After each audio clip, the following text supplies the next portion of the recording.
The mid to late 90s had an absolute explosion in tech companies. Not just tech companies, but online tech companies, specifically .com companies. In case you haven't heard, this explosion and ridiculous bull market run ended like most other explosions end. Loud, fiery, and filled with ash and debris from the past. This was the popping of the .com bubble. I'm going to be making a lot of these deep dive stock market story lore videos about the .com bubble, as it was an insane time in the market. But today, we're going to be looking at the disastrous tale of what many would consider to be the mascot of the .com bubble. This is the catastrophic tale of Pets.com. Boom! Pets.com. Oh, what a journey. This groundbreaking, game-changing company went from IPO to complete liquidation in 9 months' time. Similar time frame to pregnancy. Coincidence? Let's jump back here. Let's immerse ourselves. Pets.com. The goal? To become the one-stop shop for pet supplies online. The outcome? Not that.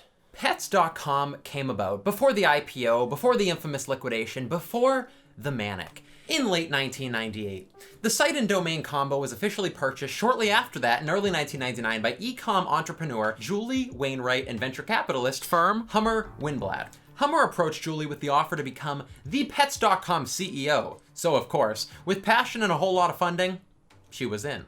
It's worth noting that Julie Wainwright was actually immensely passionate about this idea and this business. This wasn't exactly a means of just cashing in on a quick buck for her. At the time, she, quote, threw everything she had into this, financially and otherwise. But what is it she was so passionate about? What is it that became the mascot of the .com bubble? What in the heck is Pets.com? Pets.com was the very first e-commerce company focused on selling pet supplies, toys, accessories, food, etc., direct to retail consumer. They were here to change the game. No more needing to leave the house to get your pet supplies. Pets.com was the answer to that problem.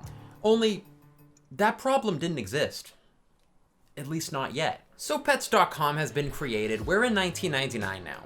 The company is in its very, very early stages.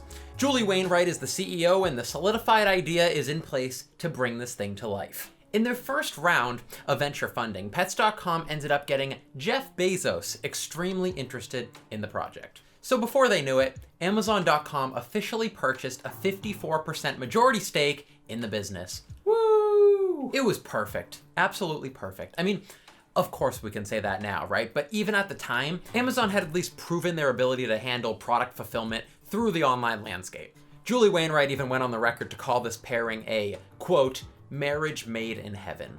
This partnership brought on some real deal legitimacy for Pets.com. Up until this point, this was just another one of those .com pet companies that all arose amidst this high-speed internet business booming period. I noted that Pets.com was the first to market, but I didn't say they were the only one. There was a fat chunk of other big-name e-tailer pet websites that all launched within months of Pets.com. Some of the most notable names at the time were Petstore.com, Petopia.com, PetSmart.com, and PetPlanet.com. I mean, are you seeing a problem with this .com bubble situation? So with this big ol' Amazon situation, Pets.com had acquired some legitimacy above the competition. Prior to this, PetSmart was really the only one with some actual brand name recognition, but now we're in the game, baby. So what the heck's the problem? Well, let's take this little by little. There were quite a few crucial problems. To start, the lack of uniqueness. Pets.com had a great site name, wouldn't you say? But it didn't offer anything really different from any of the other e-com pet sites. At this point in time, you really couldn't tell one pet e-tailer from the next. Think of it like convenience stores. Is there really enough of a distinguishable difference between the corner store near your house and the one across the town? Besides the distance, they could be completely different brands, owners, shapes, sizes, etc. But generally, the distinguishments aren't really noteworthy. So in the case with pet e-com stores in 1999, what's my incentive to stay loyal to one above the other if they all look the same and do the same thing for the most part? It's just a game of arbitrary discovery and price cuts. So Pets.com needed to become distinct. How does one do that? Branding! In the summer of 1999, Pets.com hired the advertising agency TBWA Worldwide to come up with a bangin' advertising campaign. And well, that's just what they did. Now introducing the Pets.com sock puppet. Woo! Some of you may recognize this old mascot because it was goddamn huge. Back in the day, this thing was as regularly seen on TV as the Geico Gecko. This sock puppet made appearances on Nightline, Good Morning America, Live with Regis and Kathy Lee, People Magazine, Time Magazine, Entertainment Weekly, and had a 36-foot version of it made for the 1999 Macy's Thanksgiving Day Parade. I mean, that is marketing. Subscribe and support this channel now so we can get a 36-foot version of me in the Macy's Thanksgiving Day Parade. End goal. So in time, they definitely distinguished themselves from the competition. Maybe not in e-com store experience, but at least in terms of brand recognition. So in 1999, when people thought about buying pet supplies online, you better believe the first thing to pop in their mind was the Pets.com sock puppet. So all is good then, right? Wrong. Problem number 2. We're getting to the big stuff now. The second aspect leading to the great Pets.com IPO disaster. The consumer demand was not there, folks. Let's take a second to engulf ourselves into the year 1999.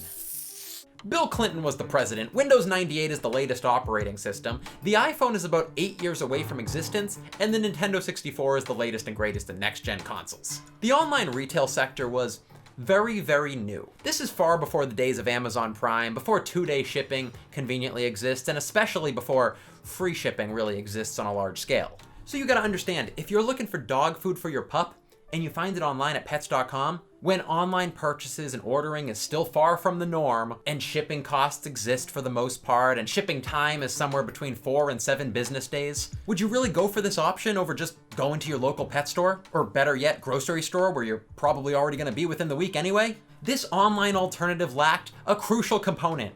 It was not more convenient in any way than the regular option. But you know what? This was a problem that could have been more targeted over time. Only there was no more time to be had. The time was not anymore. There was not. Oh, okay, this sounded more clever in my head. Here's the biggest downfall of them all. I'll give you a hint. Fire. Burning, yes. Did someone say burning money? Yes. Yes, that's exactly right. Pets.com burned through money like it was their goddamn job. And technically it was. I mean, everyone was just doing their job, so let's all calm down. The company was operating on negative gross margins for the entirety of their existence in 1999. They literally lost money on every single item that they sold. That is, except their famous mascot, which, yes, they merchandised in the form of clothing, trinkets, and of course, a retail version of the sock puppet itself, which is apparently buyable on eBay still to this day for a mere $5. But we'll get there. Yes, they were burning through their venture capital money fast and furiously. You ready for the numbers? Drum roll, please. In their first year of operation, Pets.com took in a revenue of $619,000. Pretty good, huh? Well, also worth noting, they spent $11.8 million on advertising alone. Their overall total operating expenses in that first year was $18.8 million, about $20 million adjusted with everything, for a total first year loss of $19.3 million. Not too shabby, huh? I say no guac at Chipotle to save $1.95, but honestly, a $19 million loss, pretty solid start to the company. So of course, the next step in an incredibly indebted internet company with no clear signs of near-term profitability is to go public on the US stock market. Pets.com went public on the NASDAQ in February of 2000, and they went off with a bang. They IPO'd at $11 per share and raised a hefty $82.5 million. At IPO, Amazon's position in the company went from about 54% down to about 31%. Now that Pets.com was public, all those problems were ready to be solved. The free market was here to exponentially grow this game-changing company to profitability, right? Wrong. Let's look at some of the company's big, bold moves now that they were public. In June of 2000, Pets.com, still burning through money rapidly, mind you, decided to purchase the entirety of the assets of their competitor, PetStore.com. They acquired their customers, domain name, trademarks, live fish business, and suppliers. Shares were of course, at an all-time low at this point for the company. But that's totally fine. The Pets.com team was pretty confident this consolidation purchase would further declare the brand as the pet category leader. And of course, lead to profitability, right? Wrong again. God, you're not very good at this guessing game. Later in the summer of 2000, Pets.com made their merchandising play. They made deals with traditional retail brick and mortar stores to sell the Pets.com sock puppet across the US. It actually sold pretty well, but unfortunately, did not lead them to salvation. In September of 2000, Pets.com made yet another massive business decision. What would that be? Well, they moved the entirety of their operation from San Francisco out to the Midwest, where it was more affordable to live and more affordable to operate the business. The Midwest had a lower cost of living, so they were able to immediately cut salaries and lower overall expenses. Folks, I have bad news. That big move didn't save Pets.com. In November of 2000, the company officially closed its doors. After months of trying to cut their ridiculously expensive operating costs, salvage their falling share price, and grow their customer loyalty, they decided the only option was to shut down the business immediately. I know that look. You want the numbers, don't you? Yeah, I bet you do. In the year 2000, Pets.com took in a revenue of $25.7 million. Not bad. But they spent a total of $60.6 million on advertising alone. With the rest of their costs of business, their total operating expenses in 2000 was $86 million. Factoring in expenses, costs of goods, etc., Pets.com had a net loss of $84.8 million in 2000. Oof. The company IPO'd at $11 a share, reached an all-time high of $14 a share, and by November of 2000, cost 19 cents a share. Oof again. Overall, Pets.com was totally mismanaged. They prioritized market share above everything that would have kept them alive. They lost money on everything they sold, trying to price competitively in a space that already had low margins. They tried to offer fat discounts, occasional free shipping, and price cuts to grow market share, assuming that over the long span, customers' awareness would lead to increased sales. They figured spending more and beating out the competition in the short term would be cool, because then they could adjust and raise prices once the competitors died off. Now, as a consumer, as a potential pet owner, do you think you'd enjoy a company that did that? Anyway, the strategy went poorly, and the absurd amount of advertising money spent on top of the overall flawed business model brought Pets.com into the ground. TLDR, profit is important when you're a company that sells products to people, but that rule didn't exist during the dot-com bubble. And Pets.com was amongst the hardest fallers to be impacted from the reality strike known as the popping of the bubble. But wait, there's a company that did this right. Please, everyone, round of applause for Chewy! Yes, smash cut to 2011. Obama is president. We're recovering from the Great Recession. Two incredible young founders, Ryan Cohen and Michael Day, launch what came to be 6 years later the biggest e-com acquisition of all time. This is Chewy, baby. Now this video is too long as it is, but if you're interested in the specifics of why Chewy was able to succeed so intensively with basically the same or similar broad business idea as Pets.com, I would love to go over it in a future video. The Chewy story is great, and as I'm sure you've heard, so is Ryan Cohen. Let me know in the comments if you'd like to see that video, and I'll make it happen. The oversimplified, very quick explanation for you. Chewy was and is a customer-first business. From day one, they were all about getting loyal customers and treating them right by all counts. But there's a lot more to it than that. Again, just say the word if you want the video. Well, that's the story of Pets.com. And of course, here's some fun facts for the road. In 2000, Pets.com sued writer Robert Smigel and the Late Night with Conan O'Brien team for defamation after they made claim that the sock puppet was just a ripoff of their character, Triumph the Insults comic dog. The sock puppet versus sock puppet lawsuit was dismissed in 2001. Conan made it out okay.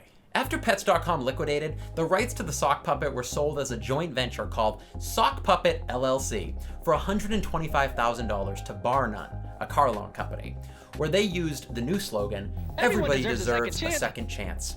They aired 9 commercials with the sock puppet in 2002. In 2001, there was an infamous Super Bowl E-Trade commercial wherein a monkey rides a horse through the remains of all the bankrupt .com bubble companies. It's beautiful. In it, the Pets.com sock puppet makes a big appearance as the monkey begins to tear up. The commercial ends with the slogan, "Invest wisely, E-Trade." I guess all my fun facts are about the sock puppet. One more. Pets.com CEO Julie Wainwright went on to found another company in 2011 called The Real Real, an online luxury consignment site for luxury goods, and that company is doing quite well. They're publicly traded on the NASDAQ, ticker REAL. Okay, last fun fact, I swear, then I'm out of here. The first and last time my mom ever invested in the stock market was in fact Pets.com in February of 2000. So thanks, Pets.com. You made my mom hate stocks. Alrighty folks, that there is my take on the Pets.com story. I really love making these stock market lore / interesting stories / crazy moments in business videos, so if you want more, subscribe and come along for the fun. I hated the way I said that. Also, hit me in the comments with other interesting things you'd like to see me potentially make videos about. And of course, if you're in the mood to like a YouTube video, then boy do I have just the one for you. This one. That would be cool. Well, thank you so much for watching. Go watch my other stuff if you wanna. I will see you next time. Be safe out there.